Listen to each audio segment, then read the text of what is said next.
Hello everyone, I hope कि आप सब अच्छे होंगे। आज हम जेएमआई स्टडी पॉइंट में बीपीएस 2 का चैप्टर 1 जो हम पढ़ रहे थे बिगिनिंग में वो पढ़ेंगे। उससे पहले हम सिलेबस को भी डिस्कस करेंगे कि सिलेबस में जो है इस ईयर कितने चैप्टर्स हैं। भारत में सरकार और राजनीति, बीपीएस 2 पहला ब्लॉक जो है संविधान और उसके क्षेत्र से रिलेटेड है, यानी कि जो कॉन्स्टिट्यूशन है हमारा वो किस तरह से बना और उसकी क्या स्पेशलिटीज़ हैं, फीचर्स हैं, और उसका जो प्रस्तावना है, जो उसका जो इंट्रो है और उसकी आधारभूत संरचना है, यानी जो प्रस्तावना और उसकी संरचना क्या है, स्ट्रक्चर क्या है, वो पढ़ेंगे फर्स्ट ब्लॉक में।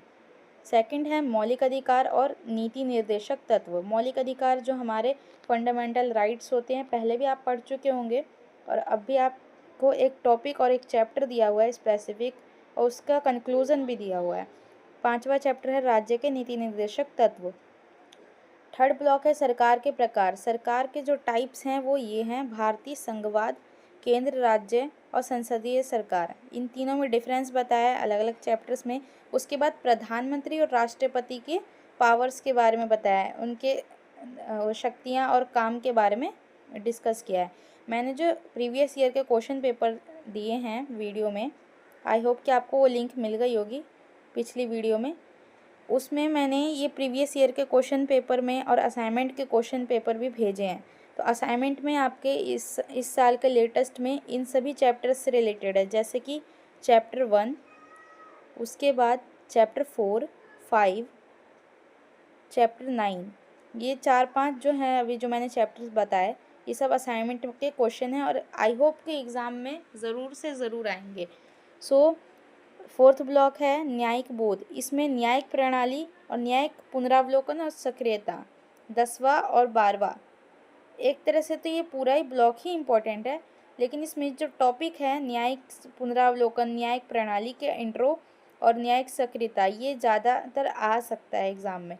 दलीय प्रणाली और चुनाव प्रणाली, इसमें क्या है कि पॉलिटिकल पार्टी के बारे में डिस्कस किया गया इस पूरे चैप्टर के अंदर। राजनीतिक दलों के प्रकार, अब उनके टाइप्स कितने हैं जो राजनीतिक दल है, हमारे इंडिया को ही एग्जाम्पल में ले लें कि यहाँ पर बहुत सारी तरह के पॉलिटिकल पार्टीज़ हैं। 15वां जो है राजनीतिक दलों की गतिशीलता और चुनाव की राजनीति। अब जो है राजनीतिक जो पार्टीज़ हैं, पॉलिटिकल पार्टी, उन सब की किस तरह से मूवमेंट है और किस तरह से हमारे यहाँ इलेक्शन होते हैं, वो है इस चैप्टर में। गठबंधन किस तरह से होता है पॉलिटिक्स में, वो किस सिचुएशन में होता है, वो हम डिस्कस करेंगे।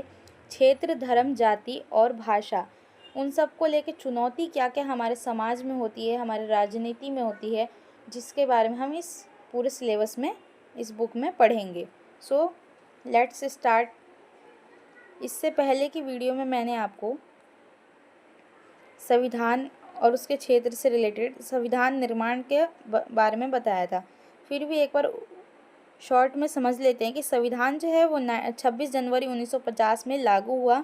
ये भारत का एक ऐतिहासिक दिन है जब हमारे देश का कानून बनके लागू हुआ। लेकिन ये बना कैसे? 26 जनवरी 1950 को तो ये लागू हुआ, लेकिन 3 वर्षों का फल था ये एक तरह से। 350 साल ब्रिटिश शासन के बाद ये जो है हमारे देश का कानून बनके लागू हुआ। वैसे तो ये बनके रेडी हो गया था 26 नवंबर 1949 को, लेकिन 2 साल ये दो महीना और इंतज़ार किया गया, क्योंकि 26 जनवरी को हमारा हिंद स्वराज दिवस भी होता है। तो उसको डिसाइड किया गया कि हमारा जो देश का कानून होगा वो हिंद स्वराज दिवस के दिन ही लागू होगा। उसी दिन से 26 जनवरी 1950 हमारा गणतंत्र दिवस बन गया।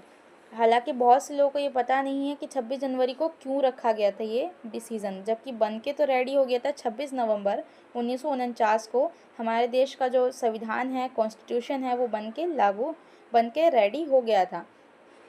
संविधान सभा के द्वारा हुआ था। संविधान सभा में 299 सदस्य थे।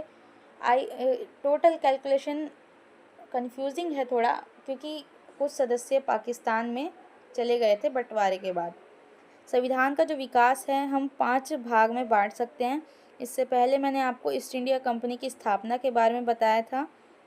नेक्स्ट, राजलेख। Second, regulating act 1781। Pitt's India act पे मैंने डिप्थ में बताया था। उसके बाद है चार्टर। 1813 में एक चार्टर एक्ट लागू किया गया, जिससे ईस्ट इंडिया की जो कंपनी थी, अब हम जो पढ़ रहे हैं वो कॉन्स्टिट्यूशन बनने से पहले के जो स्टोरी है वो पढ़ रहे हैं कि किस तरह से सिचुएशंस आई ब्रिटिश शासन के काल में कि हमारे कॉन्स्टिट्यूशन के बनने में वो बहुत बड़ा एक कंक्लूज़न के तौर पे रहा।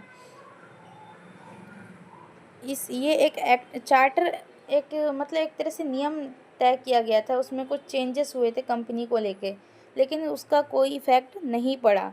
इस एक्ट के कारण भारत की जनता और शोषण में पड़ गई।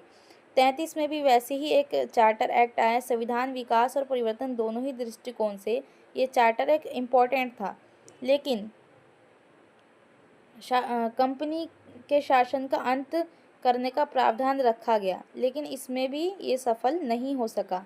इसके बाद 53 में भी एक एक्ट आता है। इस एक्ट के द्वारा भारत के एक पृथक विधान परिषद बना ली गई, यानी कि इस एक्ट में भारत की जो अलग से एक विधान परिषद बनाई गई थी, जिसमें भारत में कार्यपालिका और विधायिका शक्तियाँ अलग अलग हो गई थी। विधान परिषद में 12 सदस्य, कमांडर चीफ, गवर्नर जनरल परिषद के सदस्य और 6 सभासद विधान परिषद के सदस्य होते थे, और 6 अन्य सदस्य बंगाल के मुख्य न्यायाधीश, कलकत्ता के सुप्रीम कोर्ट का एक न्यायाधीश और बंगाल, मद्रास, बम्बई, आगरा प्रांत के 4 प्रतिनिधि होते थे।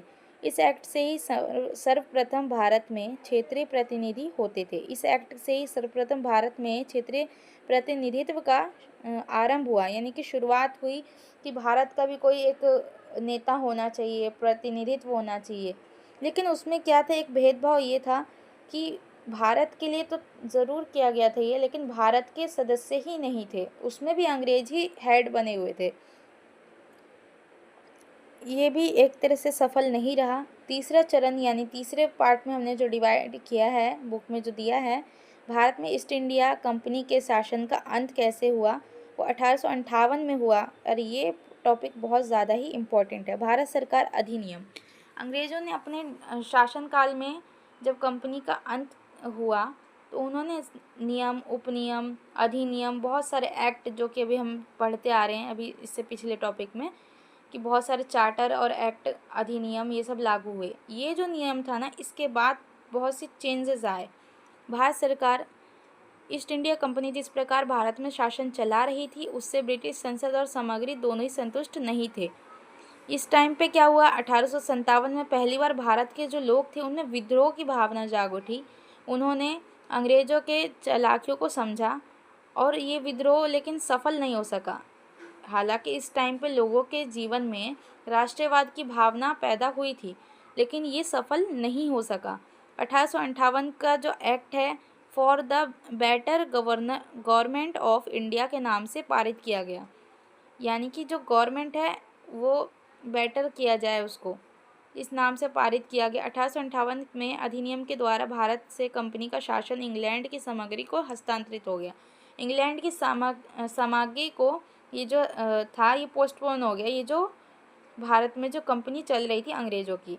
फिर क्या था, बोर्ड ऑफ कंट्रोल जो हमारे इंडिया पर शासन कर रहा था, दूसरा कंपनी शासन कर रही थी, को समाप्त कर दिया गया उसको।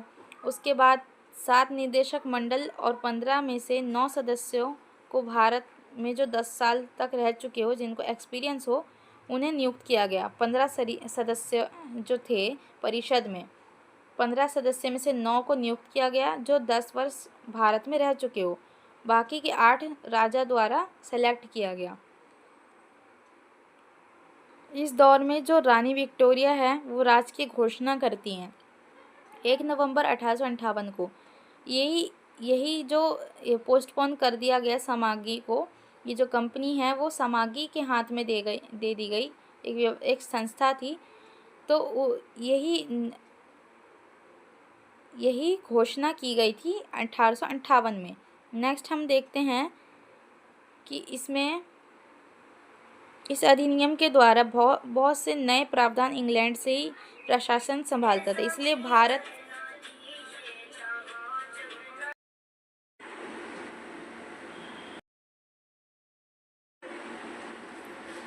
हम पढ़ रहे थे कि जो भारत में 1858 का एक्ट पढ़ रहे थे हम।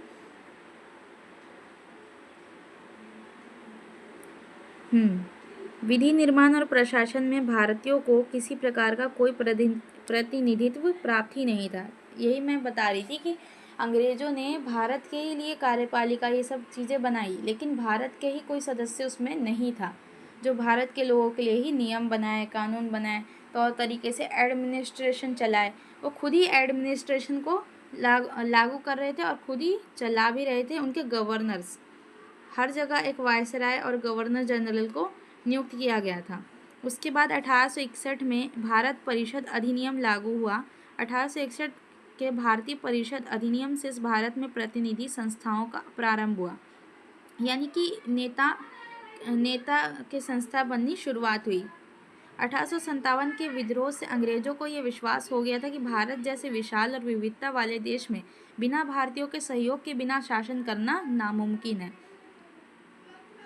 फिर क्या अंग्रेजों ने नीति अपनाई, सहयोग की नीति, लोगों से दोस्ती, झूठ मूठ का एक तरह से दोस्ती का हाथ बढ़ाया, सहयोग किया, निरंकुश किया कुछ चीज़ों पर, जैसे कि उनके भलाई के लिए काम किए कुछ, जैसे कि आपने पढ़ा ही होगा, सती प्रथा का अंत किया।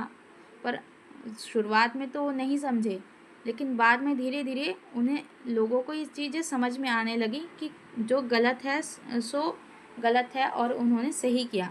ये हमारे एक तरह से साथी हैं। पर बाद में 1857 की क्रांति के प्रभाव से कमज़ोर प्रशासनिक व्यवस्था और शिक्षा के प्रसार के कारण राष्ट्रीयता की भावना के दिनों में